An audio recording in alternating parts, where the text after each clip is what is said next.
good. That's good. Welcome everybody. Welcome back to Homestead Heart. And today, y'all, on this beautiful, beautiful rainy day in Georgia, I am in the kitchen and I have been very, very busy, you all. This kitchen literally was a total disaster. I had stuff everywhere, okay?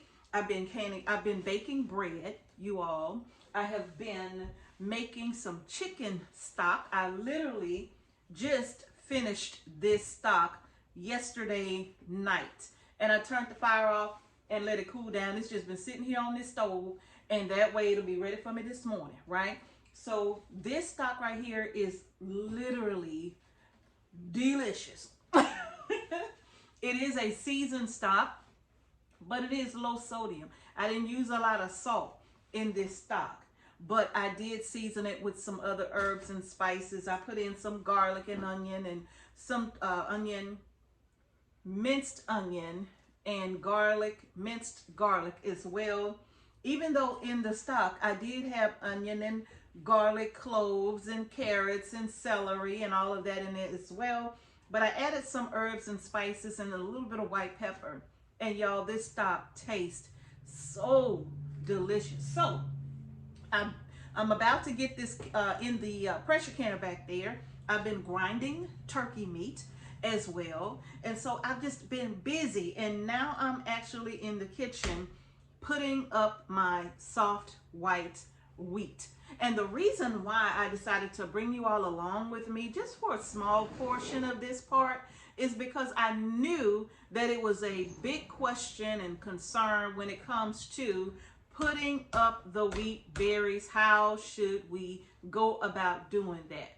And so I'm going to tell you all how I do it now, just to make sure that we don't have any issues with our wheat over time. Okay, so let me go ahead and show you what I am doing here. So what I have here is my wheat that I have already packaged. We started packaging this up on yesterday evening. I want to say it was on yesterday. And so some of this is ready to be put away while others not quite ready yet. And I'll explain. Now, before I explain that, I want to take a moment to talk about today's sponsor. Of course, AZURE Standard is sponsoring today's video, you all. And of course, I'm always talking to you all about how much I love shopping with AZURE Standard. Not only can I get some amazing organic products from AZURE Standard, the quality is absolutely phenomenal as well. So I'm going to leave all of the information in the description box below. All of our new AZURE customers, look, use our code Homestead Heart 15. That code is good all the way through the end of the year and even into February of 2025, okay? So that code has been extended to save you 15% off of your order, all right? Now, you can always just use our regular affiliate link as well. And all of that is going to be in the description box below or at the very end of this video, you all. So, of course, you know, we love, love, love shopping with AZURE Standard. And we love sharing with you all as well. And I do want to give a big thank you to everybody who has been shopping with AZURE and sending us your pictures of your orders and all of that. That is absolutely phenomenal. So thank you all so very, very much. Okay, now I am doing soft white wheat today, and the bags that I am using are quart size bags. Okay, now I get my Mylar bags and my oxygen absorbers. I did get these from AZURE Standard as well. Okay, one-stop shop. I keep telling you, one-stop shop. Right? So I got these from AZURE as well. And now what I'm doing is putting them in the quart size bags. I do have gallons.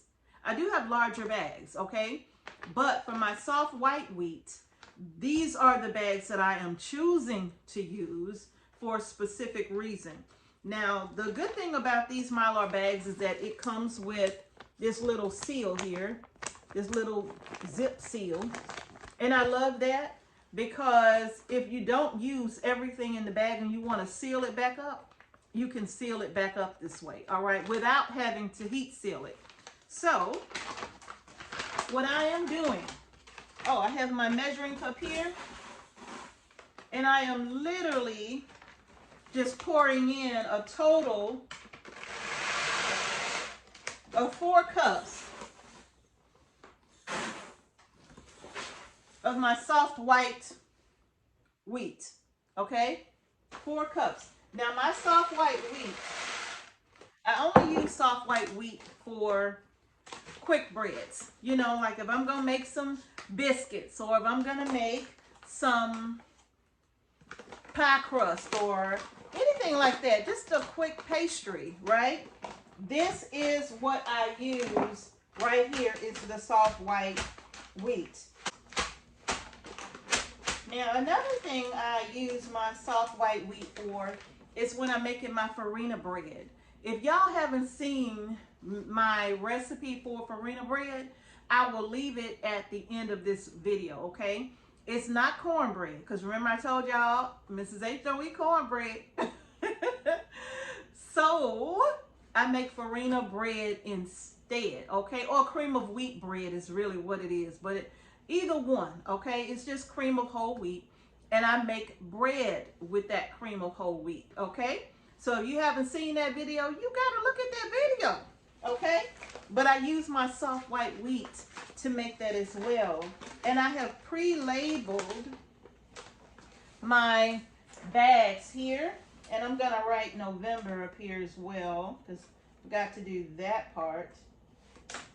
But this is my soft white wheat, 4 cups. Oh, I'm forgetting something. Oh my goodness, y'all. This wasn't gonna be no good. I gotta put in my oxygen absorbers. Now, I'm putting in 2. These are 100 cc oxygen absorbers, and I'm putting 2 inside of my bag because I noticed that when I used 1, sometimes the oxygen absorbers will fail, right? Not always, but sometimes, okay?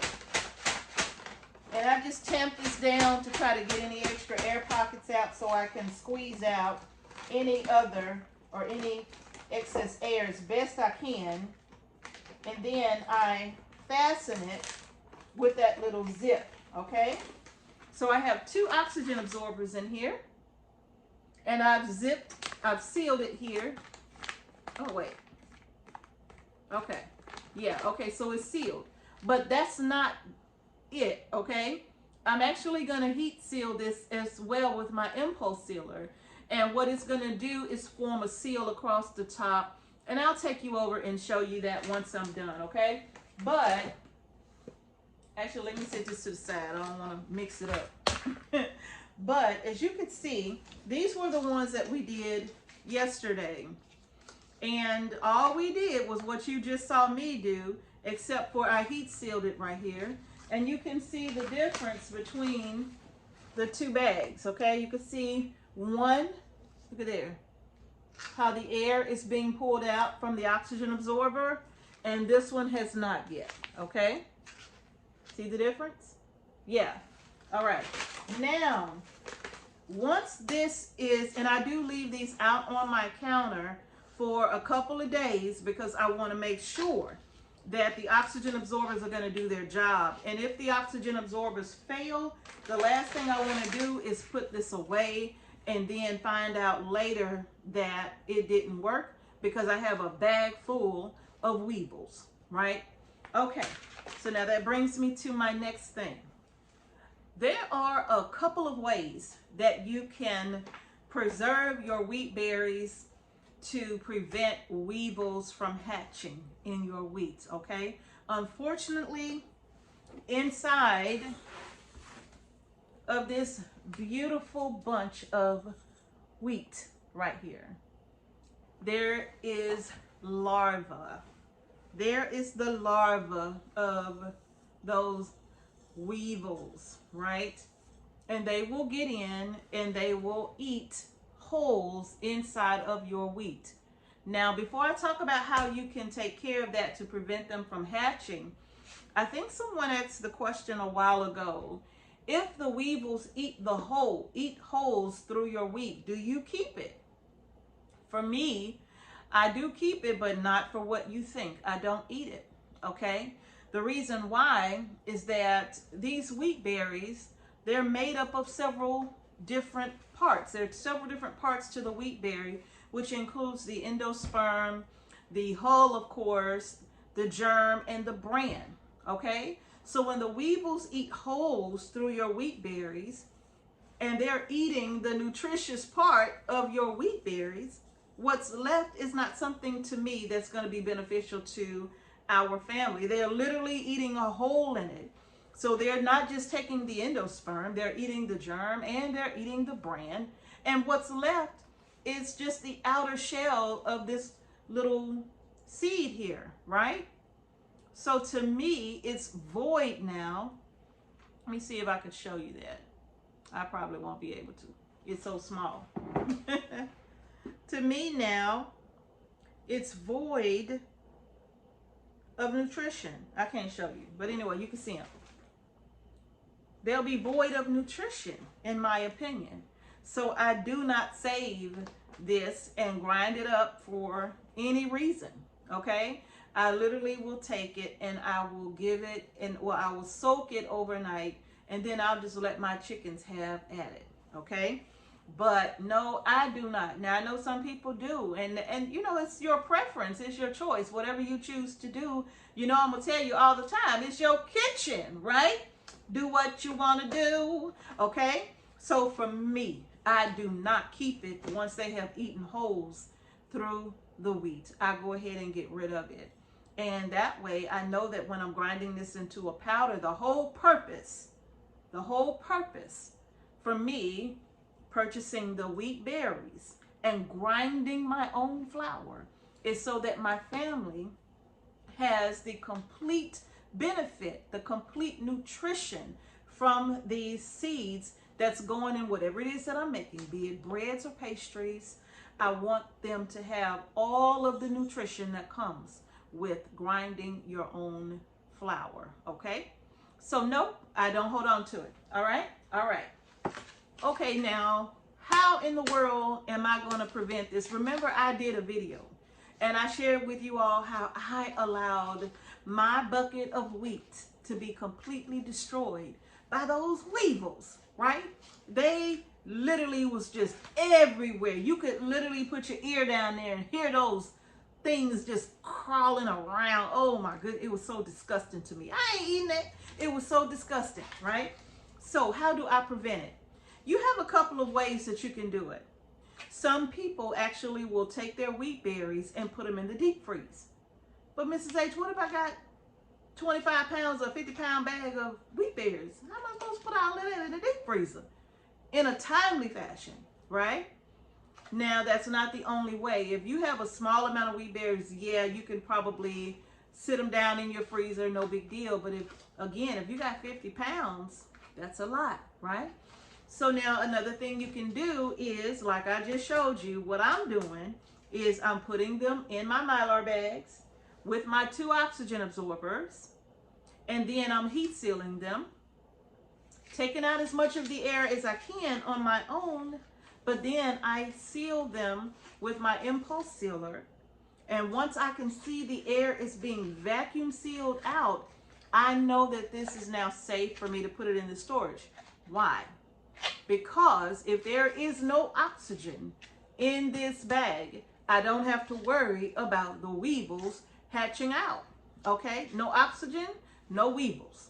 You put them in the freezer, it kills the larva, no weevils. So you do have a couple of options there to go ahead and prepare your wheat berries for long-term storage. Now, what do I do from here? I'm going to take you over to my impulse sealer so you can see how I'm sealing my bags. Y'all are not going to believe this, but I literally thought this bag, I had zipped this bag up, right? And I did not. And when I picked this bag up, believe me, I picked it up the wrong way. I picked it up like this. I have wheat berries all over my floor right now. They just everywhere. And I'm sitting here looking at them like, okay, I got to deal with this. Okay, y'all, this is my Harvest Right impulse sealer right here.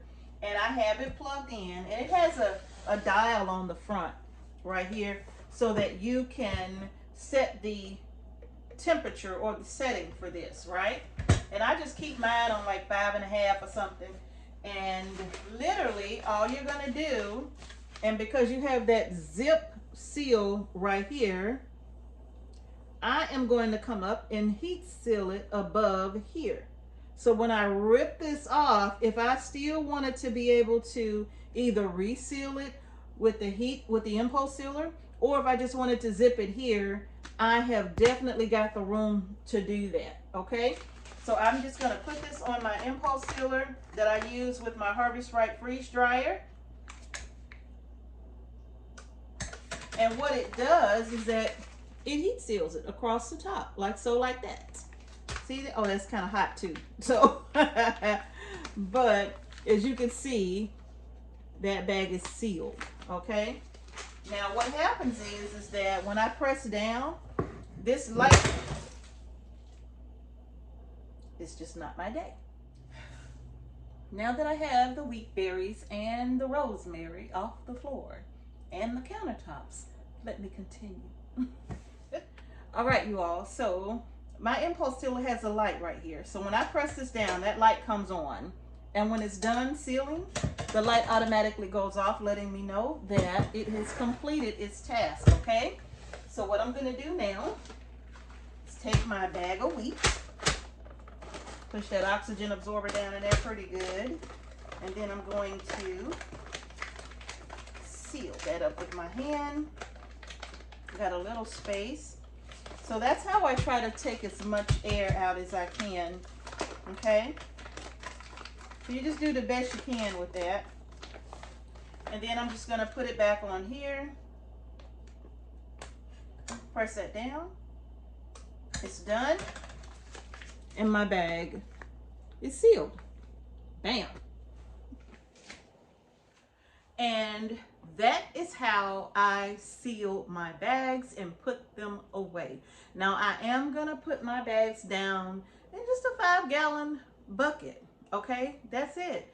Just a 5-gallon bucket. Make sure it's BPA free. You want it to be food safe, okay? But I am going to just drop these bags down in there and put a lid on, okay? And look at that. That's good. That's done, okay? That is done. And I have a few more that I have to get done as well. I have a couple right here that I definitely want to keep a close watch on, because I should have been seeing some signs that my little oxygen absorber is working, but I'm not. So I'm going to keep a close eye on these. This is why I leave them on the counter for a good 24 to 48 hours before I put them in my bucket and put them away, because I want to see that the air is being removed long before I put them away. Okay, you all? So that is going to do it for today's video. I hope I answered your questions about Mrs. H, what to do with these wheat berries. How are you going to make sure that the bugs don't hatch? Well, I'm showing you what I do, okay? I do not put mine in the freezer.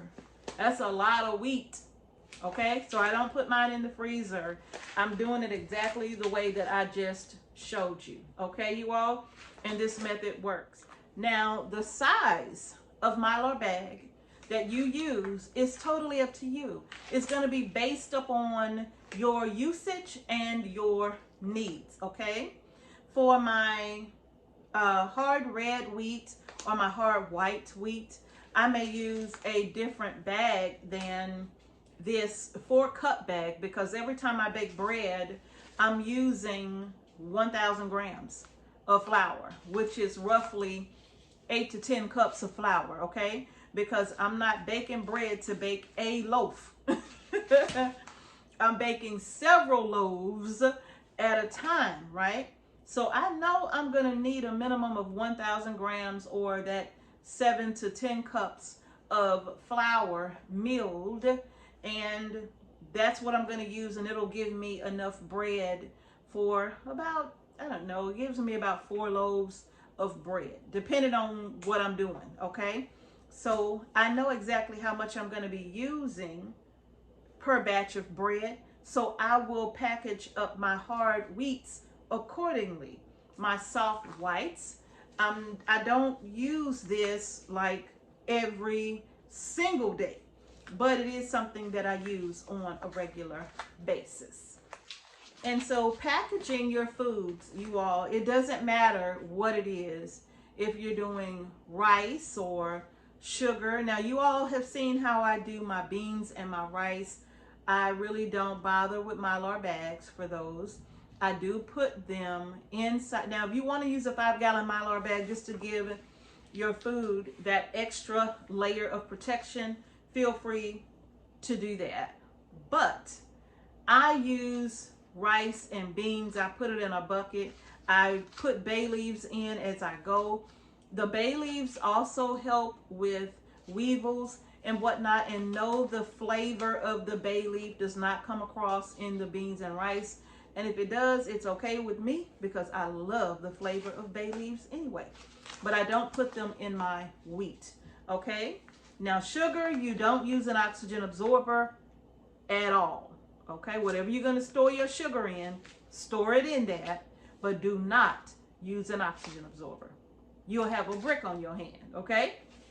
All right, y'all. So I hope you found this little information helpful as to how I am putting away my wheat to prevent those dreaded weevils from hatching inside of. It's nothing worse than opening up a bag of wheat and hearing that crackle. Have you ever put some milk over some Rice Krispies and all you hear is that? That's what this bag sounds like.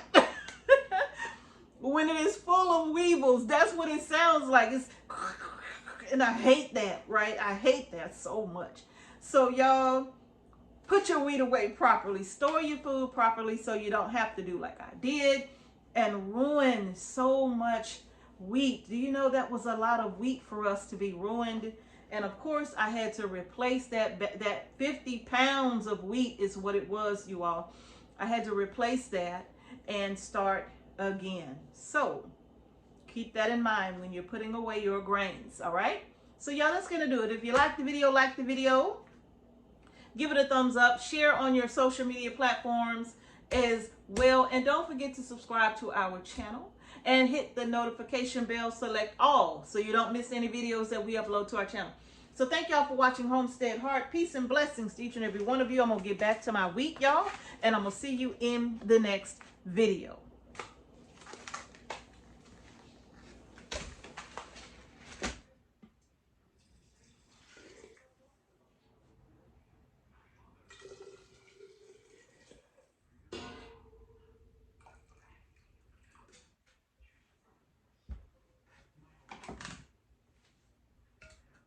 Isn't that beautiful turkey stock? Oh, yes, it is.